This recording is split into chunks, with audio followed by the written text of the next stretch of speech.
Ravi bought a flat in the financial year 2001-2 for rupees 10 lakhs. 10 ലക്ഷം രൂപയ്ക്ക് 2001-2 വർഷത്തിൽ രവി ഒരു flat വാങ്ങിച്ചു. He sells the flat in the year 2019-20 ആ flat വിൽക്കുകയും ചെയ്തു. What will be the indexed cost of acquisition? നമ്മളോട് ഇവിടെ എന്ത് മാത്രമേ കമ്പ്യൂട്ട് ചെയ്യാൻ പറഞ്ഞിട്ടുള്ളൂ? ഇൻഡെക്സ്ഡ് കോസ്റ്റ് ഓഫ് അക്വിസിഷൻ എത്രയാണ് എന്ന് മാത്രമേ കണ്ടുപിടിക്കാൻ പറഞ്ഞിട്ടുള്ളൂ. ഓക്കെ, അപ്പോൾ എന്തിനു വേണ്ടിയിട്ടാണ് നമ്മൾ ഇൻഡെക്സ് ചെയ്യുന്നത്, എന്തിനെയൊക്കെയാണ് നമ്മൾ ഇൻഡെക്സ് ചെയ്യുന്നത് എന്നുള്ളതൊക്കെ നമ്മൾ ഇന്നലെ ക്ലാസ്സിൽ ഡിസ്കസ് ചെയ്തതാണ്. എന്നാലും ഒന്നും കൂടെ പറയാം.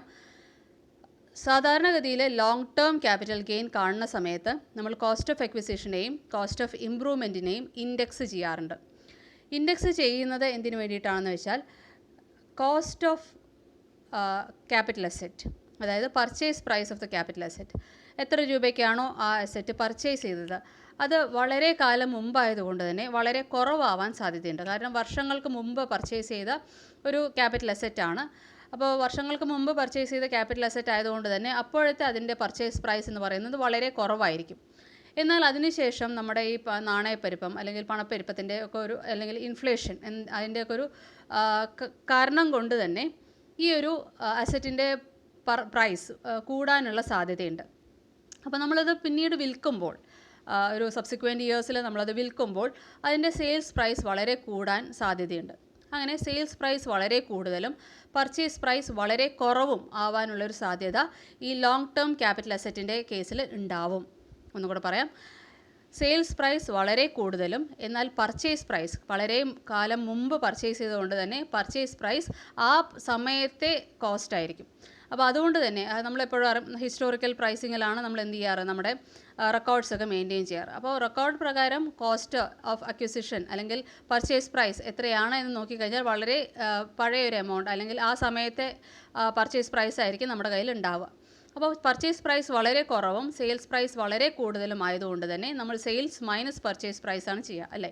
അപ്പോൾ നമുക്ക് കിട്ടുന്ന ഗെയിൻ എന്ന് പറയുന്നത് വളരെ കൂടിയ എമൗണ്ട് ആയിരിക്കും, ക്യാപിറ്റൽ ഗെയിൻ. അപ്പോൾ ക്യാപിറ്റൽ ഗെയിൻ എത്രത്തോളം കൂടുന്നുവോ അത്രത്തോളം നമ്മുടെ അസസ്സിയുടെ ടാക്സ് ബേർഡനും കൂടും, അല്ലേ? നമ്മുടെ ഇൻകത്തിൻ്റെ മുകളിലാണ് എന്ത് കൊടുക്കുന്നത്, ടാക്സ് കൊടുക്കുന്നത്. അപ്പോൾ ഗെയിൻ അല്ലെങ്കിൽ ലാഭം എത്രത്തോളം കൂടുന്നുവോ അത്രത്തോളം അതിൻ്റെ മുകളിലുള്ള ടാക്സ് ബേർഡനും കൂടും. അപ്പോൾ അങ്ങനെ ഒരു ടാക്സ് ബേർഡൻ അസസ്സിക്ക് വരാൻ സാധ്യതയുള്ളത് കൊണ്ട് അസസ്സിയുടെ ടാക്സ് ബേർഡൻ കുറയ്ക്കാൻ വേണ്ടിയിട്ടാണ്, in order to reduce the tax burden of the assessee, indexation of cost of acquisition and cost of improvement is permissible as per the income tax act. Income tax act പ്രകാരം cost of അക്വിസിഷനെയും cost of ഇംപ്രൂവ്മെൻറ്റിനെയും index ചെയ്യാൻ permitted ആണ്, അല്ലെങ്കിൽ നമുക്ക് സാധിക്കും. അപ്പോൾ അങ്ങനെ കോസ്റ്റ് ഓഫ് അക്വിസിഷനെയും കോസ്റ്റ് ഓഫ് ഇംപ്രൂവ്മെൻറ്റിനെയും ഇൻഡെക്സ് ചെയ്ത് കഴിഞ്ഞാൽ അതിലേക്ക് നമുക്ക് ആ ഒരു ഇൻഫ്ലേഷൻ്റെ ബെനിഫിറ്റ് ആഡ് ചെയ്യാൻ പറ്റും. അപ്പോൾ അങ്ങനെ വരുമ്പോൾ നമ്മുടെ ക്യാപിറ്റൽ ഗെയിൻ കുറച്ചൊരു എമൗണ്ട് കുറയാനും അങ്ങനെ ടാക്സ് ബേർഡൻ, അസസ്സിയുടെ മുകളിലുള്ള ടാക്സ് ബേർഡൻ കുറയാനും സാധ്യതയുണ്ട്, അല്ലെങ്കിൽ അതിൻ്റെ ഒരു ബെനിഫിറ്റ് അസസ്സിക്ക് കിട്ടും. അപ്പോൾ ഈ ഒരു ക്വസ്റ്റനിൽ നമ്മളോട് എങ്ങനെയാണ് കോസ്റ്റ് ഓഫ് അക്വിസിഷൻ ഇൻഡെക്സ് ചെയ്യാം എന്നുള്ളത് നോക്കാം. ഇപ്പോൾ രവി എന്ന് പറയുന്ന വ്യക്തി ഫ്ലാറ്റ് 2001-2 പർച്ചേസ് ചെയ്തിരിക്കുന്നത്. 2001-2 പർച്ചേസ് ചെയ്തത് 10 ലക്ഷം രൂപയ്ക്കാണ്. അപ്പോൾ അതാണ് നമ്മുടെ കോസ്റ്റ് ഓഫ് അക്വിസിഷൻ. ഈ കോസ്റ്റ് ഓഫ് അക്വിസിഷനെ എന്ത് ചെയ്യാനാണ് പറഞ്ഞിരിക്കുന്നത്, ഇൻഡെക്സ് ചെയ്യാനാണ് പറഞ്ഞിരിക്കുന്നത്. So what will be the indexed cost of acquisition? അപ്പോൾ നമുക്ക് അതിൻ്റെ കമ്പ്യൂട്ടേഷൻ നോക്കാം. അപ്പോൾ നമുക്ക് ഈ ഇൻഡെക്സ് ചെയ്യാൻ വേണ്ടിയിട്ട് 2 ഇൻഡെക്സ് നമുക്ക് അറിയേണ്ടതായിട്ടുണ്ട്. അതിൽ ഒന്ന് എന്ന് പറയുന്നത് cost inflation index of the year of transfer. Cost inflation index of the year of transfer എന്ന് പറഞ്ഞാൽ ഏത് വർഷമാണ് ഈ അസറ്റ് വിൽക്കപ്പെടുന്നത് ആ വർഷത്തെ കോസ്റ്റ് ഇൻഫ്ലേഷൻ ഇൻഡെക്സ് ആണ്. So cost inflation index of the year of transfer അല്ലെങ്കിൽ the cost inflation index in the year in which the asset is sold. Asset വിറ്റ വർഷത്തെ കോസ്റ്റ് ഇൻഫ്ലേഷൻ ഇൻഡെക്സ് നമുക്ക് അറിയേണ്ടതായിട്ടുണ്ട്. അതുപോലെ തന്നെ cost inflation index of the year in which the asset is purchased. Asset acquire ചെയ്ത വർഷത്തെ അല്ലെങ്കിൽ asset purchase ചെയ്ത വർഷത്തെ, അല്ലെങ്കിൽ cost inflation index of the year of acquisition, എപ്പോഴാണ് ആ അസറ്റ് നമ്മൾ അക്വയർ ചെയ്തത് ആ വർഷത്തെ കോസ്റ്റ് ഇൻഫ്ലേഷൻ ഇൻഡെക്സ് നമുക്ക് അറിയേണ്ടതായിട്ടുണ്ട്. അപ്പോൾ ഈ 2 കോസ്റ്റ് ഇൻഫ്ലേഷൻ ഇൻഡെക്സ് നമുക്ക് അറിഞ്ഞാൽ മാത്രമേ നമുക്ക് എന്ത് കമ്പ്യൂട്ട് ചെയ്യാൻ പറ്റുള്ളൂ, indexed cost of acquisition compute ചെയ്യാൻ പറ്റുള്ളൂ. അപ്പോൾ നമുക്കിനി ഇൻഡെക്സ് കോസ്റ്റ് ഓഫ് അക്വിസിഷൻ്റെ ഫോർമുല നോക്കാം. Indexed cost of acquisition is equal to cost, അതായത് cost of acquisition multiplied by numerator വരുന്നത് cost inflation index of the year of transfer. എപ്പോഴാണ് ഈ ഒരു അസറ്റ് ട്രാൻസ്ഫർ ചെയ്യപ്പെടുന്നത് അല്ലെങ്കിൽ എപ്പോഴാണ് ഈ അസറ്റ് സെയിൽ ചെയ്യപ്പെടുന്നത് ആ വർഷത്തെ cost inflation index divided by cost inflation index of the year of acquisition. എപ്പോഴാണോ ആ ഒരു അസറ്റ് പർച്ചേസ് ചെയ്തത് ആ വർഷത്തെ കോസ്റ്റ് ഇൻഫ്ലേഷൻ ഇൻഡെക്സ്. അപ്പോൾ നമ്മൾ രണ്ടും അവിടെ കണ്ടുവച്ചിട്ടുണ്ട്.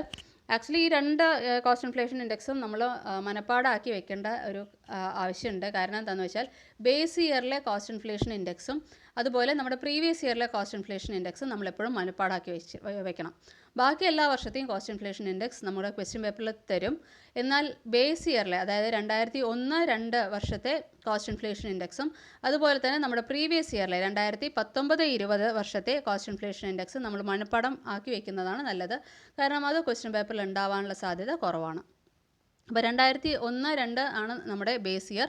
ബേസ് ഇയറിലെ കോസ്റ്റ് ഇൻഫ്ലേഷൻ ഇൻഡെക്സ് 100 ആണ്. നമ്മുടെ പ്രീവിയസ് ഇയർ 2019-20 ആണ് നമ്മുടെ പ്രീവിയസ് ഇയർ. പ്രീവിയസ് ഇയറിലെ കോസ്റ്റ് ഇൻഫ്ലേഷൻ ഇൻഡെക്സ് എന്ന് പറയുന്നത് 289 ആണ്. ഇനി നമുക്കിതിൻ്റെ കമ്പ്യൂട്ടേഷനിലേക്ക് പോവാം. അപ്പോൾ നമ്മുടെ കോസ്റ്റ് ഓഫ് അക്വിസിഷൻ എന്ന് പറയുന്നത് 10 lakh rupees-ആണ്. ആ 10 ലക്ഷം രൂപയ്ക്കാണ് രവി ആ ഫ്ലാറ്റ് പർച്ചേസ് ചെയ്തിരിക്കുന്നത്. So 10 lakhs into cost inflation index of the year of transfer.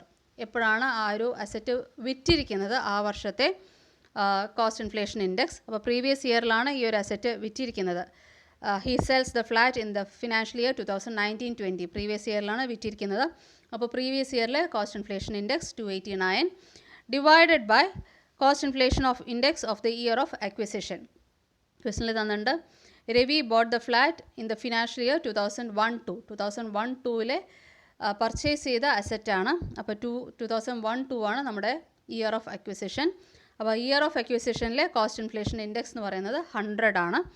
അപ്പോൾ നമ്മൾ 289 ഡിവൈഡഡ് ബൈ 100 ഇൻറ്റു 10 lakhs ചെയ്യുമ്പോൾ നമുക്ക് 28,90,000 rupees കിട്ടും. ഇതാണ് നമ്മുടെ indexed cost of acquisition. Clear? അപ്പോൾ ഇൻഡെക്സ്ഡ് കോസ്റ്റ് ഓഫ് അക്വിസിഷൻ കാണാൻ വേണ്ടിയിട്ട് നമ്മൾ എന്താ ചെയ്യേണ്ടതെന്ന് വെച്ചാൽ cost of acquisition multiplied by cost inflation index of the year of transfer divided by cost inflation index of the year of acquisition. നമ്മൾ ആ ഒരു ഫോർമുല സോൾവ് ചെയ്ത് കഴിഞ്ഞാൽ നമുക്ക് കോസ്റ്റ് ഇൻഫ്ലേഷൻ ഇൻഡെക്സിൻ്റെ കോസ്റ്റ് ഓഫ് അക്വിസിഷൻ്റെ ഇൻഡെക്സ് എത്രയാണ് എന്നുള്ളത് കിട്ടും.